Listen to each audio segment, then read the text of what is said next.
Hi there, welcome to Unity in Under 3, where we show you some great tips to create Unity scripts and use the Unity editor in less than 3 minutes. Today, we're going to be doing random sounds. So we're going to begin by creating a new script. We're going to call it PlayRandomAudio. We're going to open up and you'll see PlayRandomAudio. We'll go through what each piece is so that you understand exactly what's happening in this script. So the very first thing we need is the place to put the audio scripts. And so we need a string value. So we're going to put that in here. So you can see what we did here was we created public AudioClip. We put this brackets in here in order to make a string value so that we can drag and drop multiple clips. And we just called it AudioClips. We could have called it any. The second thing we need to do is tell Unity where the audio source is going to be. So what we did was create a private AudioSource. So that tells it to find the audio source that's on the same game object where we've placed this script. Now what we've done is added a private void start so that when the game starts, the script automatically looks and finds where that audio source is.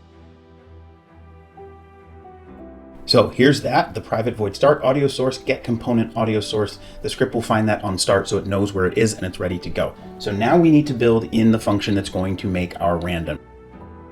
So I've created our function PlayRandomSound. I didn't call it audio because audio is the name of our script. It needs to be different. It has red underneath it because we haven't said what this function is going to be yet.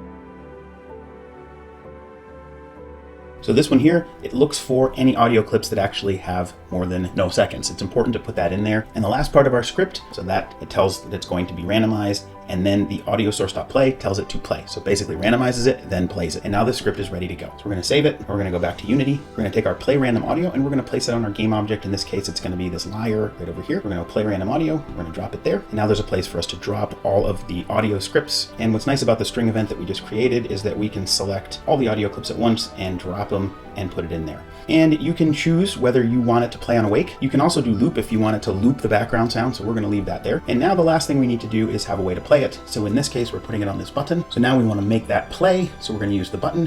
So we're going to have the play audio button. We're going to come down here to the button function. I'm going to drag the lyre, which is the game object. And if you go down, make sure you do not press audio source, because that will just play just like a normal audio source. We're going to play random, and then down at the bottom, it's going to say play random sound, and then we are set to go.